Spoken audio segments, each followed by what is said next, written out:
Hello friends, welcome back to another video tutorial from Shomu's Biology. And in this video lecture, we are going to talk about cyclins and CDKs. Okay, so what are cyclins, what are CDKs, and how they are linked in regulation of cell cycle. Okay, so I believe that you have an overall understanding of cell cycle regulation, and if you don't have that, you can watch the video on cell cycle regulation in my YouTube channel. Okay, so cyclins and CDKs both are proteins. Okay, so proteins which are involved in the regulation of cell cycle. Okay, and they have very important role as they are regulating cell cycle. They have very important role in, and they have very important link with cancer as well. So the very first thing about cyclins and CDK, what we can say is that these two proteins always work together.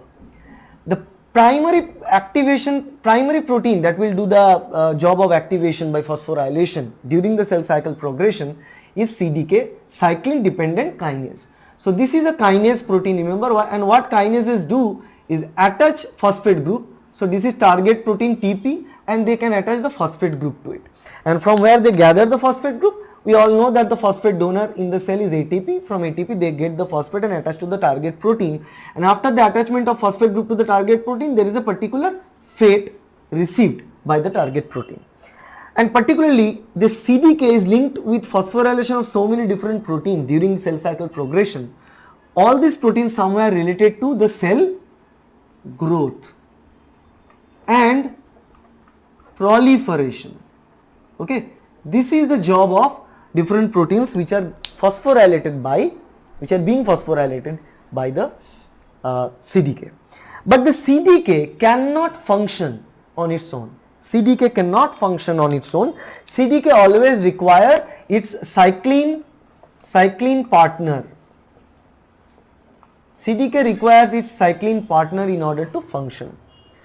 So there are CDK cyclin combinations working in different stages of cell cycle, and we are going to see what are these different CDK cyclin partners. Okay, now the CDK are like one or two types, CDK1, CDK2, like that, but there are different cyclins, and the cyclins are named like cyclin D, cyclin E, cyclin A, cyclin B, particularly in this order you need to remember. Okay, so remember how, if you want to remember cyclins, must remember D, E, A, B. D, E, A, B. This is the sequence. We can also term them differently. Cyclin D is known as G1 phase cyclin, cyclin E is known as G1S phase cyclin, cyclin A is known as S phase cyclin, and cyclin B is known as M phase cyclin. So these are the name of different cyclins. So G1 cyclin refers to cyclin D, G1S cyclin refers to cyclin E, S phase cyclin refers to cyclin A, and M phase cyclin refer to cyclin B. Now what are these G1S, G2M, all these things? Remember, this is nothing but the cell cycle phases.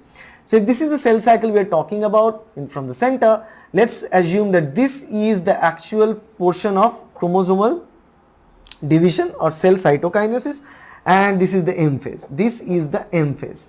Apart from that, there is three different phases: G1 phase, S phase, and G2 phase. Okay, let me write M here in the center. Okay, so these are the different phases of cell cycle. And as I said that the cyclin D works in the G1 phase, so let me write cyclin D. In the G1S phase means this particular boundary, this is where G1S phase cyclin works, and S phase cyclin works here, that is cyclin A, and this one is obviously G1S cyclin means always cyclin E. Okay, and the last M phase cyclin is cyclin D. Okay, now this is a sequence that I believe that remembering will be helpful for different competitive exams, because they ask a lot of questions from this, particularly CSIR net. So C is cyclin D, E, A, and B. Okay, and as I said that cyclin partners are very important for CDK to function. CDK has the capability of phosphorylating others, but without cyclin cannot function, right?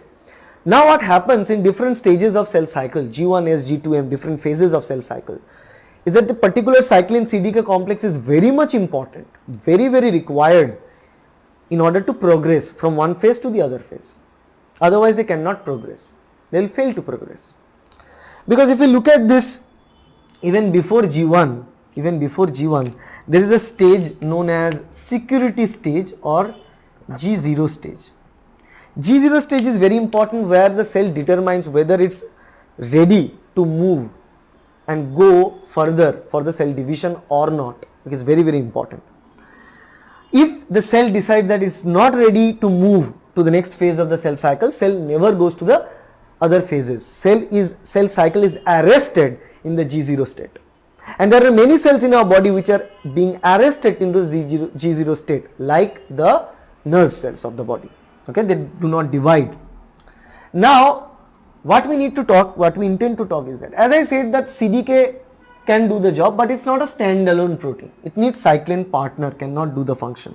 So cells do a very clever idea here, is that cells do the idea that the cells do not keep the cyclins throughout the cell cycle, the same cyclin throughout the cell cycle. No.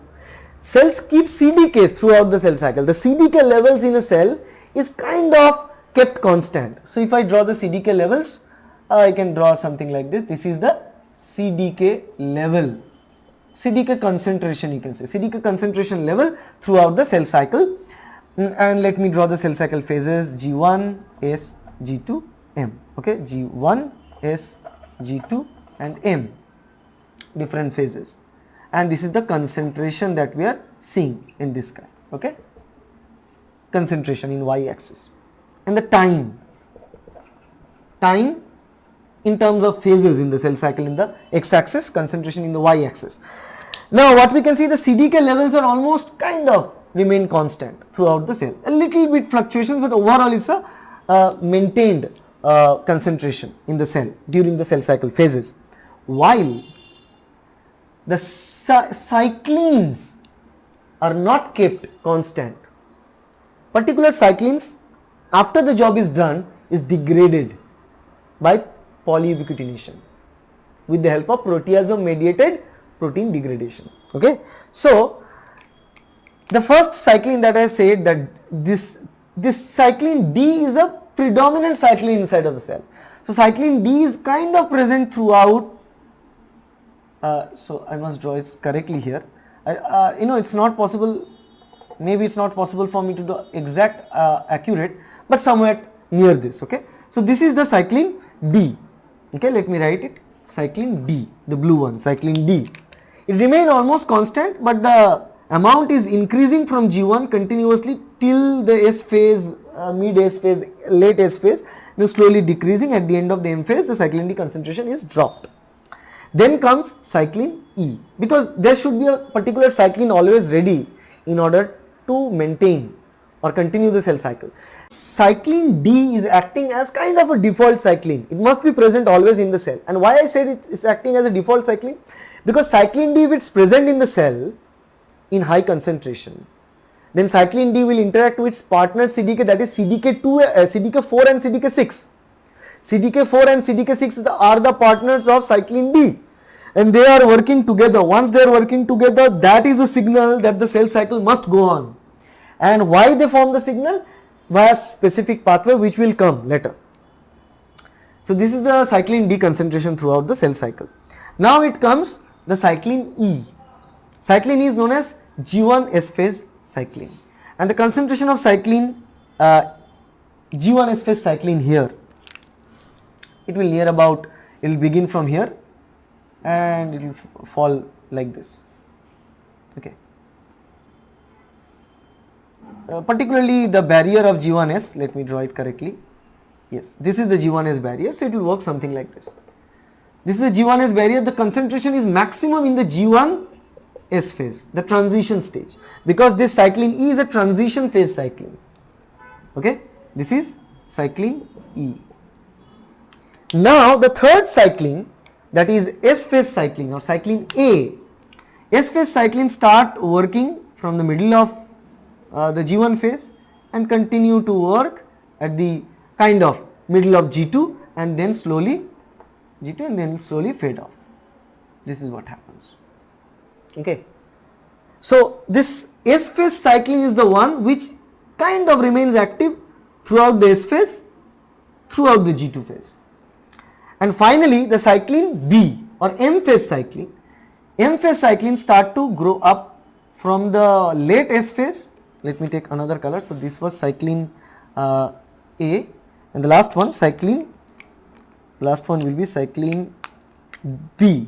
Okay, it kind of initiates from here and maximum in the M phase and then slowly fades down at the end of the M phase. So this is cyclin B. This is the overall idea of how this process works. Late S phase is the time when the cyclin B concentration slowly start to rise. So this is an overall idea about how cyclins are present in the cell. Cyclin D is almost present like throughout the cell cycle, little bit fluctuations are there, maximum near S phase or something. Because S phase is important synthesis phase, DNA replication takes place. G1S phase cyclins vary point and specific of G1S transition. Then the cyclin A is activating through the S phase as well as little bit of G2 phase. And last, the mitotic or M phase cyclin starts from the late S to early G2 phase, continue through the mitosis, continue through the metaphase, and after the metaphase the M phase concentration start to go down. So the point at which the M phase cyclin start going down, we call it as a point called as a anaphase, because there is a particular set of complex proteins known as anaphase promoting complex APC that actually triggers the degradation of M phase cyclin or cyclin B. So these are how these cyclins are acting. Okay, as I said at the very beginning, this cyclin D, remember cyclin D's partner is CDK4 or CDK6, and they work together in order to signal whether the cell cycle must continue in the forward direction or not. Okay, and on the other hand, another most important cyclin right next to cyclin D is cyclin B with CDK1 partner, and the cyclin B with CDK1 partner actually determines the mitotic assembly of chromosomes, proper assembly of mitotic chromosome assembly in the metaphase plate, and then the segregation of sister chromatids in the opposite pole during anaphase. So that has also a very important job, the job of taking the cell through M phase. Okay, these are the two most important combination of cyclin and CDKs. Okay, so this is an overall idea of how cyclin CDKs are working. Now cyclins, as I said, that the cyclins after the job is done, after the job of CDK is done, phosphorylation is done, the cyclin partner will be degraded. Now you may ask a question, why we degrade cyclin, not CDK? The thing is that inside of the cell, there is always a lock and key fit, the model is always created. If the cell degrades cyclins as well as CDKs, then what will happen? Then the cell needs to invest a lot of energy to produce them again. Okay, it's difficult to produce them, and if we degrade them after the use, it's not a good thing. Now the thing is, a single cyclin may present, a single cyclin cannot be present in different phases. Remember, cyclins are the most important. A single CDK, for example, CDK1 can associate and work with cyclin B, CDK1 can associate and work with cyclin A, but cyclins are specific. So CDKs don't have any specificity. CDK, let me write, CDK lacks specificity. They are not targeted, they lack specificity. But when we provide them with a particular specific cyclin, then only their job is pointed, then only their job is specified. That's why it's always advisable by the cell to degrade cyclins, not the CDK, because CDKs are harmless here. CDK cannot do anything on their own, so we need to provide them something. So let's take out the cyclins. Once the job is done, the cyclins are degraded. That's why you see this kind of graph, that after every single time the cyclin concentration is going down very much, because they are being degraded. Okay, constantly degraded. Once the job is done, ubiquitination and then proteasome mediated degradation. That's done very commonly here. Okay, that's the overall idea of how cyclins and CDKs are working together.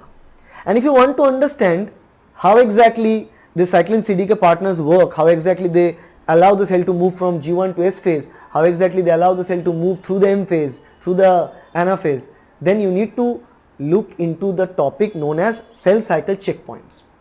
So I already have made the video on cell cycle checkpoints, so I'll recommend you to watch that video in this channel, or you can also see our cell cycle regulation videos, lectures from this you can get an idea about how they are doing this job. Okay, so that's all about the cyclins and CDKs and their role in the cell cycle.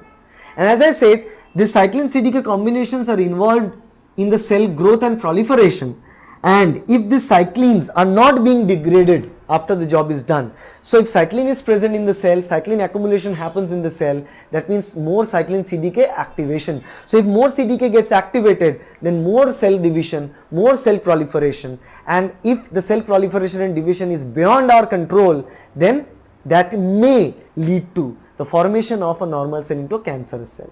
That may lead to transformation. So that is why cyclin CDK complex understanding is very important in order to regulate the cell cycle. So that's all about cell cycle and cyclin and CDKs. If you like this video, please hit the like button, share this video with your friends, and subscribe to your channel to get more and more videos like this in future. Thank you. Bye.